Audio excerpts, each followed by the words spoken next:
I'm Shane Morris. Thanks for listening to the Breakpoint Podcast.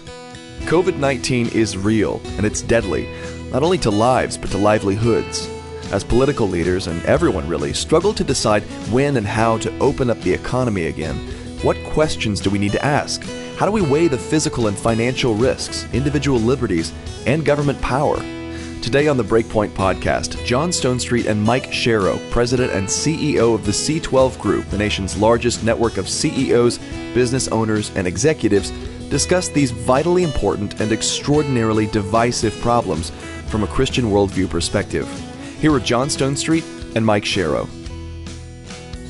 Welcome to the Breakpoint Podcast. I'm here to have a conversation about the thing that has everyone fighting online these days, but it's really kind of where we're at. I'm trying to figure out what are the Christian worldview framework things as we seek to go to chapter 2 or the next chapter past coronavirus, as we go from being shut down largely as a country to being opened up, and the very, very, very strong feelings that are on the bright side creating a lot of really funny internet memes like, you know, all of my Facebook friends who just 3 weeks ago were political scientists are now immunologists, you know, things like that. I mean, we're all kind of dealing with that. But I wanted to ask my friend Mike Sharrow, who's the CEO of the C12 Group, which is a wonderful organization that connects corporate leadership in America, people of faith, and drives into best practices. And Mike is part of this kind of wonderful growing organization. Mike, great to have you on the Breakpoint Podcast. You've been on here before, so we're having you back. It's good. We're always here talking about national problems and scandals. We gotta solve these problems and go back to rest. Wait, when I think of national scandal and problem, I think of you. Thank you. Yeah. Thank you. Oh, wow. Look, you probably are interacting with more people through your organization who are really feeling the economic brunt of these decisions we've made to react to the pandemic in the way that we have. Mm-hmm. And of course, you've got conspiracy theorists on one side saying that this was nothing, and you've got those on the other side that are, basically, in my mind, continually moving the goalpost towards what it means to be able to kind of move on. And here you've got both, as we said before on the Breakpoint, both lives and livelihoods that are really connected to lives. And we'll talk maybe more about that as well. These are real challenges, but you've got your probably ear to the ground as much as anybody that I know with people who are really kind of dealing with the brunt of this. What are you seeing? It's an interesting cross-section, and the timing here of this podcast. I literally 2 hours ago just got some survey data of like 500 CEOs from the country as we're doing a national research project right now for Congress on kind of Main Street America impact. We directly work with about 1,600 businesses that employ about 650,000 Americans, but have about 8 million stakeholders in the vendor suppliers they work with. So it's an interesting distribution curve. And what's interesting is obviously, I think we all have to agree COVID-19 is a thing and is real and is viral and is damaging. But what is also damaging is every decision we make. So I just got a bunch of data and I'm pouring through it. You'd nerd out if I gave it to you. And I'm asking questions, what's it done to your business, to your people? What's it done to your family? What are you seeing? And while 60% of the businesses have had 0 cases of COVID in their employees or their families or their vendor supplier customers. So 60% have had 0 incidences within their immediate circles. And yet 79% have had it adversely affect their revenue, and 50% are having to reduce their employee counts. And the big piece is it's just creating this wild degree of uncertainty, like not knowing how do you play ball if you get shut down, and what does that mean? Right. We've had leaders where they know more people who have attempted suicide because of COVID-19 killing their business or their jobs or their ability to pay their bills than they have people affected by the disease. It doesn't dispel the fact there's a legitimate pandemic issue. The weird thing that annoys me and you probably both around the social media gurus is every decision is life and death right now. It is death and death. Like to shut down is the death, to let everyone meet together is death. It's not that simple.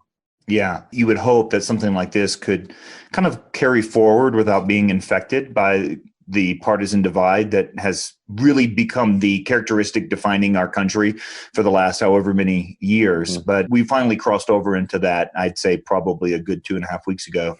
where that's how we're going to see this. We're going to see, one side, politically as being the pro-Trump option and the other as being the against Trump option. And that's how we're all going to see this. And I can't think of anything that is more unhelpful right now than that sort of thing when ideology is kind of leading the day. I think the other thing that's really complicated this, and I want to get back to what you talked about, what are often called the deaths from despair. Mm-hmm. And we mentioned on Breakpoint a couple of weeks ago how that was already in play. And this is a catalytic factor in taking that to a new level.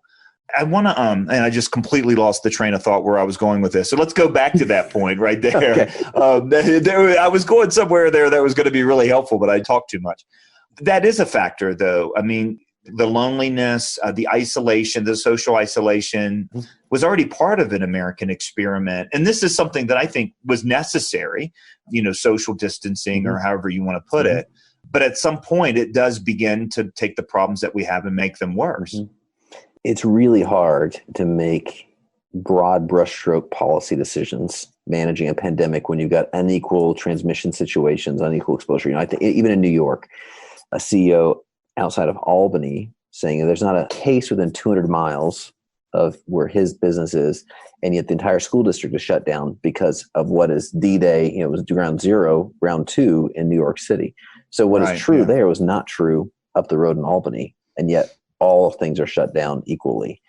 And what that's doing to schools and businesses and lives and healthcare and hospitals we got hospitals having to lay off people because there's no business because people can't get knee surgeries, or my grandmother couldn't get her heart valve transplant done because we got to save resources for COVID, but it was in an area where there was no COVID. And so it's really hard when you're making unilateral decisions based around unequal terrain. Yeah, the unequal terrain has been really one of the most stunning things. And yet the equal terrain that we have is that everyone's made in the image of God. And so we want to protect life. At the same time, I think the balance, and this is one of the things I've always appreciated, Mike, about how you see work and business, is that work isn't just something that we do in a Christian worldview. Like, it's really an essential part of expressing what it means to be made in God's image. In a sense, the expression of our human dignity, that we're not just consumers of natural resources like the animals, that we actually are creators. That's more than just something we do to get rich. It's actually something we do to express who we are. And I think that's something that maybe gets underestimated, is how damaging it is when people can't work. So I grew up with my dad at one point was unemployed for 18 months. And the harder thing was not the fact we depend upon benevolence and the kindness of churches to sustain our family, which was an interesting formative thing to observe. But it was to watch my dad barrel into depression at the inability to work and the ability to create and produce an income. Even if our bills got paid by charitable people, like eventually that's toxic to the very design of people. And I think that's the missing part. Like, we can issue checks, we can apparently print money and mail you a check each month for a while. At some point, that monopoly money has to stop working. But that's only part of the equation. If 22 million people, now 25 million people, can't work tomorrow, like, that begins to have significant psychological, human consequences. And you don't really want that to become normative, because it is against the very design. We're made to work. We're, Ephesians 2:10, we're all created with a purpose and destiny. And so I think that's the both beauty, if we can reboot the ability of local economies to create jobs, but it's also the handicapping and the harming of people in this time that is really incalculable. Yeah, and that ends up affecting the larger family, or larger families and so on. But let me push back on that on the other side, because, as we look at this, and one of the things I like to note up front, and I've said, Governor Cuomo said something along these lines in New York, that almost everyone has been wrong about this all the time. True. And yes. I can kind of agree with that, right? I mean, like, we have seen the goalposts move. We have seen predictions move, and yet this is still serious, right? Yes. I mean, 50,000, nearly 60,000 people, at least at the time we record this, have died of coronavirus or coronavirus related. And I know that even of itself is contested in terms of, the complicating factors or whatever. But at the same time, what would that number be if we hadn't sheltered in place, if we had not slowed and stopped the curve? When do we know that the curve is stopped? That's something that keeps changing. Is that a point of frustration for the business leaders that you're talking to? I mean, I remember Dr. Fauci in one of the press briefings being specifically asked, when will we know we're ready to reopen? And he said, when the number of cases decline, the deaths will continue to climb up, but when the number of new cases actually decline, that's how you know you've been across the curve. Well, we've been in that state for a while, right? I mean, significantly, but now it's almost as if we're talking about, well, we need to wait until, there's not going to be any sort of threat until we have some sort of vaccination. That's got to be a frustrating moving target for the people on the ground. Yeah. So I'd love your thoughts on this, John. There's a part of this I have strong feelings about. There's a part that I don't quite understand what the issue is. So for a while, we've had kind of a weird numbness to human life, right? So we kind of choose when to panic. Like a human life is a human life. So we've gotten casual with abortions, but those are people you don't see. So it's easy to not count them maybe for some people. But then we have, how many people get killed in Chicago every week from gang violence and street violence, but that's just kind of normal. And how many people died in Mexico last year from drug? Well, that's just normal. And so we get anesthetized a certain mortality. Last year, 1.5 million people will have died from diseases, many of which could have been treated just in America, right? But then certain numbers suddenly shock us. 100 people die on an airplane. Well, that shouldn't happen. So we can never tolerate 100 people dying. Well, 100 people died yesterday. Which deaths are going to require an all-front, this can't happen? And I think the scary part right now is the goalposts moving. I think armchair quarterbacking is going to be really brutal because I don't know what the right answer would have been in January and February, and we'll never know. But today we got to decide what tomorrow will be. If the goalpost is we can't go back to life with liberty and freedom of choice and self-sustainment until there's no risk of catching a disease, that's a really bizarre kind of Orwellian expectation that actually locks us in a permanent prison of fear. And so I think the real scary part is people are so heightened to this fear of this very real virus that we're beginning to say, like New York public schools, the union there said teachers should not go to public school buildings until they can be assured no risk of catching the virus. Since winter school is not a petri dish for the flu, strep, pink eye, and chicken pox, but if our social conscience moves to this new goalpost of, hey, you can't run your business, you can't go to school, you can't live life until there's no risk. Life and love is risk. Like we live in a risk game. Yeah, we've had to make those decisions throughout history, right? I mean, what's the speed limit going to be? We could dramatically reduce the number of deaths on the road by dramatically reducing the speed limit, and yet there's inefficiency. And that's what's really hard, is that efficiency is the wrong category to talk about when it comes to human life and the dignity of human life. I mean, I see your example about the schools, and at the same time, if we knew a school was exposed to Ebola, we would quickly close that school down, and rightfully so, and we wouldn't expect any teacher to go back until that takes place. And that's the other moving target, is how many people have been affected. What's that denominator? Everyone has said from the very beginning, this is probably the one thing that most people have agreed on. That's the thing that's going to give us a little bit of clarity when we know the infection rate, the spread rate, the death rate. And we still don't know that. That still seems to be. The antibody testing, I think, will be real interesting. It won't change the reality of it being clearly hyperviral, very transmissible. And obviously there's like 60,000 deaths, whether it's 60,000 or 40,000, and how we count it, people are dying from this. But if we found out that 10 million people had it already, then that'll change. It changes a lot of things. Because then you can't really contain it. And even Fauci would say, like, flattening the curve is around health system containment. Health systems are not being being strained. Like there's a few exceptions, but like in Texas, I'm in a city that did a shelter in place, did a hard shutdown, ordered thousands of ventilators. At the most, we used 80 ventilators at the peak of our crisis. About 5,000 ventilators, used 80. So the flattening the curve part won't be needed going forward the same way. And we're going to begin to have the other curve spike, the untreated diabetes, untreated asthma, untreated inability to pay for medications for parents with kids, suicides. I mean, all those things are about to erupt, and there's a whole other set of curves that we're not going to be able to manage. Yeah. Well, so let me ask you this, Mike. I mean, right now, there doesn't seem to be a whole lot of middle ground being suggested, except by governors. I do think we're seeing more and more governors try to at least put their toe in the water and say, okay, we're going to start by opening this, and we're going to then go to this, and we're going to then go to this. Are you seeing any great proposals out there of what can be done, to get there? Because, again, I think one of the things we're not sure of is secondary transmission. Mm-hmm. If there's going to be a second wave of this, if there is a second wave of this and we end up back here, 3 or 4 months from now, we're going to wish we would have sat at home a little bit longer to try to curb that, right? If there was any sort of way to control it. So much of this is unknown. We're all making this up as we go. That's been the consistent refrain that I've made is, well, there's things that we know, but there's a whole lot more things that we don't know. And so we're going to try to muddle through. But there doesn't seem, again, to be that sort of middle ground between, you want people back to work means you want people to die. You want people to stay at home means you want people to die.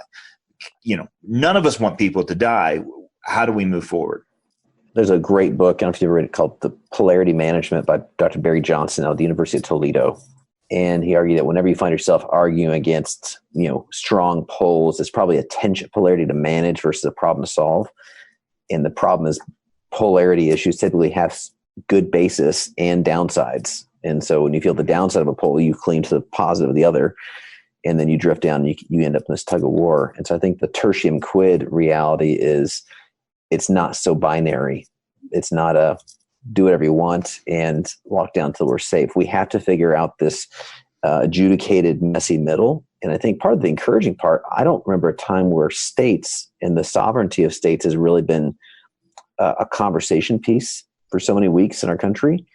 And I think it's appropriate to begin to allow what are federal parameters, but then how do states get to adjudicate what is reality and the need for Colorado versus what's true in North Dakota, Ohio versus Florida? Like those are different markets and they should get to adjudicate their context with some autonomy. That's part of our United States of America part we've been a little weak in.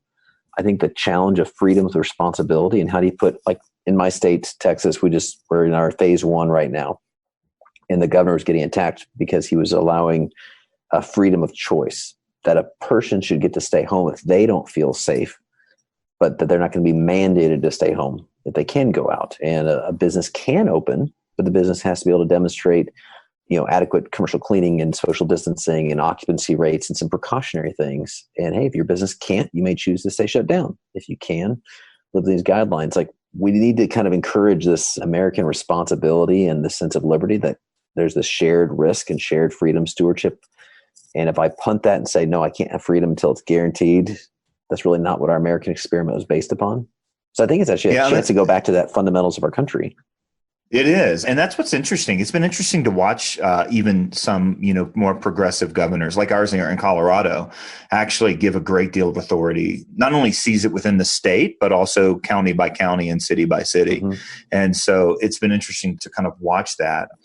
And at the same time, there's again, I keep trying to find these 30,000-foot biblical worldview principles. And one of the great ideas in the history of Christian thought when it comes to public policy is the idea of subsidiarity. Mm. In other words, when all things considered equal, the person closest to the problem is the one best equipped to figure it out and offer a solution, right? So if my kid disobeys me, I don't want the Department of Homeland Security coming in and disciplining my kid. I'm closer. I can figure that out. At the same time, I don't need to make a decision for somebody in California or something like that. And this does seem to be a level of wisdom, that we can expect. I think one of the things that complicates it for folks, Mike, is that there's been some crazy stuff done on both sides of this, right? I mean, you've got celebrities telling us to imagine people living for today. And we saw them. They were called spring breakers on the beaches of Florida, right? On the flip side, we've got the governor of Michigan. And that, it's trying to tell people that gardening is a way, is a dangerous thing and trying to control. And, 70-year-old people sitting all alone on a beach in a chair getting told to leave, and surfers. And this is where I think the trust factor also gets damaged, is when we see some of these things that have been so abusive. I think this is going to reveal, so in businesses, I live in the business world, businesses are getting to find out if they had a really good business before. So if they were hyper leveraged and didn't have a good culture and good product, those are your early casualties, just like a person with pre-existing conditions gets COVID in his terminality. So there's a lot of parallels there. But I think as a country, it also highlights that we've not been investing a lot in critical thinking skills and the ability for certain things. What gave that away? For certain things that are essential to navigating complex situational math in your local context and not feeling like I have to default to a automaton rule set that's overly simplistic, that suddenly has well-educated civic authorities telling an 80-year-old to get off a chair because sitting on the beach is dangerous because they can't step back and go, wait a minute, what am I doing? What's the real here? So I do think we need some tertium quid, practical, phased approaches. I think Luke Rausch at Sovereign's Capital has kind of coordinated a bit of a restart proposal that is equally probably offensive to all parties in terms of politically, but represents a strike at moderation that's realistic of, okay, how do you begin to not treat everyone the same? So if there are at-risk populations, how do you begin to have recommendations or accommodation for higher risk people versus lower risk people, whether that's by age or pre-existing conditions? How do you allow quarantining based upon known exposure? So testing and tracing without tracing becoming your phone's now monitored and there's suddenly a loss of liberty by an arbitrary definition of risk. If I have chicken pox, am I quarantined now? Like if I radical ideas, where's my quarantine? So, I mean, there's all sorts of conspiracy questions that raise there. Public transit and events and how we regulate those things. My wife is actually thrilled. My wife's a moderate germaphobe anyway. So the fact that airlines are going to clean all planes and we may actually begin to wipe down handrails everywhere, a benefit we'll see, communicable diseases are going to go down. Tell your wife I'm completely on board with this. The number of grown men who do not cover their mouths at all when they sneeze, I'm hoping that will be a pretty dramatically, changing trend. So people who stand so close in the airport, it's like I'm going to turn that, that old police song into my ringtone and play it to people, when they cozy up next to you in line. Tell your wife she's got a fan. I agree that my germaphobe nature will hopefully see some of these as changes. I hope you're enjoying John Stonestreet's interview with Mike Sharrow of the C12 Group. I want to remind you that registration is now open for our upcoming virtual event, Truth, Love, Together. We have an absolutely outstanding lineup of Christian worldview thinkers like Os Guinness, Johnny Erickson Tata, Sean McDowell, Dr. John Lennox, and many, many more. And we'll be presenting our annual William Wilberforce Award to a truly heroic man, Pastor Bob Fu, fondly known as the pastor of China's Underground Railroad and founder of China Aid. And folks, this event is absolutely free. It's ideal for families, small groups, and of course, for individuals. All you have to do is come to wilberforceweekend.org. That's wilberforceweekend.org. Now let's get back to John Stonestreet and Mike Sharrow. Let's talk about changes because, in your space and working with CEOs, business leaders, entrepreneurs who want to take their faith seriously, see their work in light of that. We have seen throughout history that these are also times of remarkable innovation, right? These are times when some of the best ideas come to the forefront. Absolutely. And, we have a bunch of businesses right now that we're seeing that started during 2008, right? During the recession. So do you care to make a prediction on this? Are we going to see that sort of innovation on the tail end of that? Any ideas? Absolutely. So I think some of our greatest leaders in history we recognize now come out of the Great Depression era, World War II. There's these crucible moments, particularly when it's such a national, protracted time that kind of forges both leadership character and just a necessary inflection point of, hey, we're going to do things differently. And so there is going to be innovations around working at home and how you leverage teleworking and remote working. And that may open up opportunities where the gospel would compel innovation to be redemptive.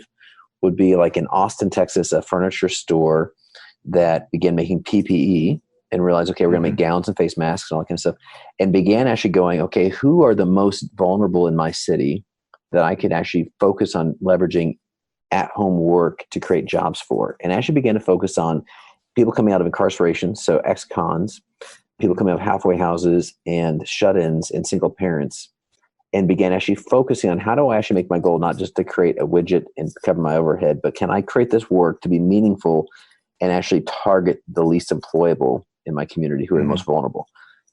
Could have gone after easy to hire people that would have been more convenient, but actually chose to probably even forego some margin and profitability by saying, I'm going to leverage my business to create redemptive relief to the most vulnerable in my city.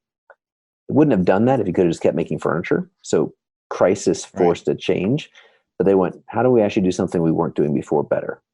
Yeah. Things like that are going to change telemedicine, are going to change screening, are going to change how you deal. All sorts of industries are having some positive pivots that will, frankly, it's going to invalidate other businesses. So there's going to be old models that, are going to be erased by superior models for tomorrow, which is good. It's part of our free enterprise system. It rewards that. You used to be a pastor as well. Do you have any thoughts about kind of how this is going to affect the church, and what kind of innovation you think is good innovation, and then maybe some that is bad innovation? I mean, I got to be honest, I have a level of concern, and I've articulated it, that, you know, if people can listen to their favorite speaker on Sunday morning through video and also, you know, sing along, and that's really what they get when they go to church anyway, why waste their time? That's the cynical me. Mm-hmm. And I certainly think there's far more to church than that. But have you thought through that at all?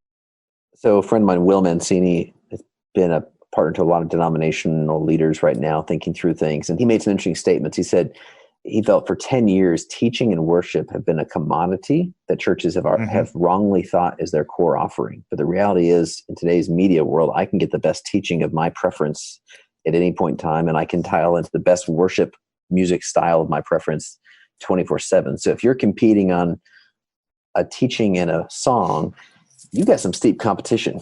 And now everyone had a chance to go realize that. I think it's going to quickly erode and help make churches have decided either you're going to be, his arguments are going to be giga churches, the churches that can do online stuff really well. And there are some. LifeChurch.tv has been early in that. Seacoast has been in that. There's a number of churches that have mastered that well. Then you're going to have the traditional mega church role with fantastic programs, and recovery programs and youth programs and kid programs are just par excellence.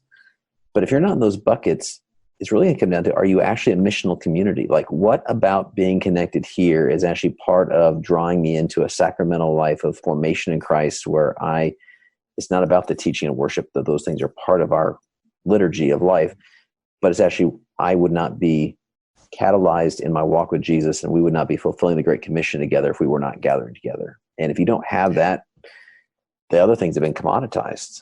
And so, completely. I think that's exactly right. Now, my sacramental sensibilities would say that, you know, there's a recommitment to the sacraments that would probably also help say, you know, here's something that you can't get anywhere else. Mm-hmm. But that's not something that's necessarily part of the theological commitments of a lot of churches, too.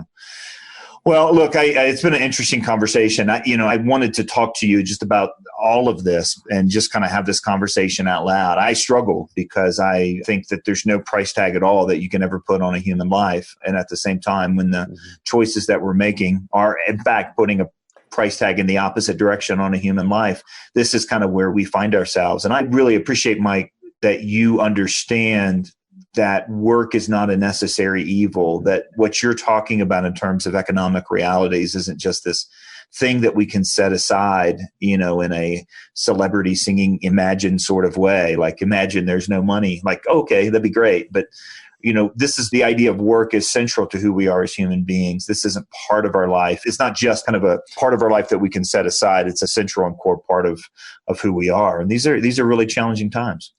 So in the garden, we had work, we had fellowship, and we had a relationship with God, and all three got busted. And fundamentally, we all need all three. And so whenever we try to artificially remove or subjugate one of those three areas, we're actually warring against the very creation and design of humanity.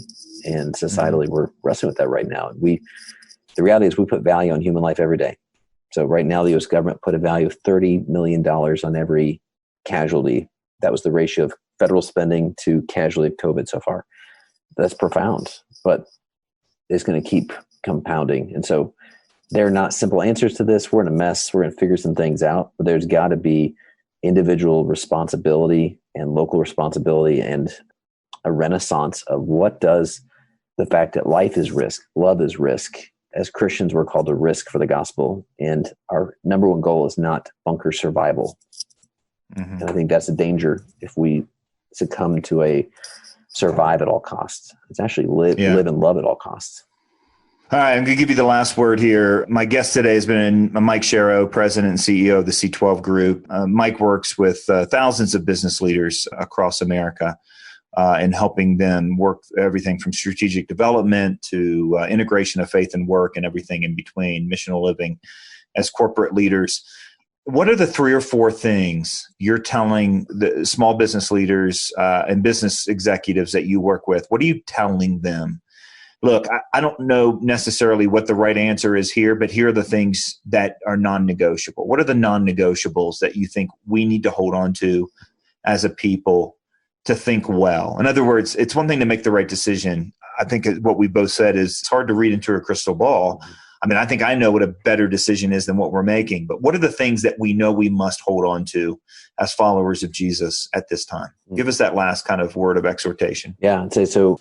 Be about the things that'll matter no matter what happens to the economy a year from now. So be about people. We're doing all this to save lives from viruses, but that's not the only threat to humanity. So be about people, your employees, your customers, your family as people. Never miss the humanity in the business. We have currency changes, business changes, but if you're going to err on the side of what's best for people.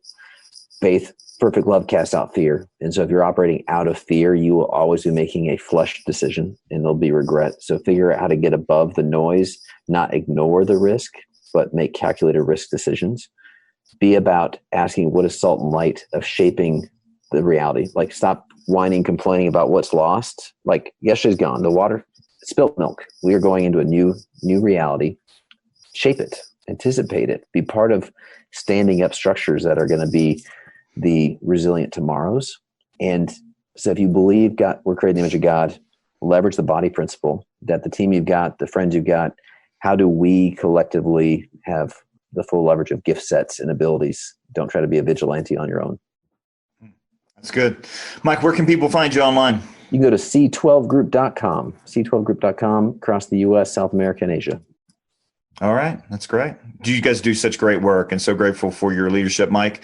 My guest today, Mike Sharrow from the C12 Group, CEO and president. And you can find out more again at c12group.com or come to breakpoint.org and we'll link you to the resources of the C12 Group so that you can find them and you can follow the work of Mike Sharrow. Thanks so much, Mike. Thanks, John.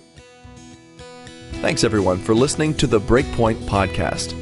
Remember, come to wilberforceweekend.org to register for next month's Truth, Love, Together virtual event to hear our outstanding lineup of Christian worldview thinkers. It's completely free and promises to be one of the great worldview gatherings of the year. Again, that's wilberforceweekend.org. For the Colson Center, I'm Shane Morris.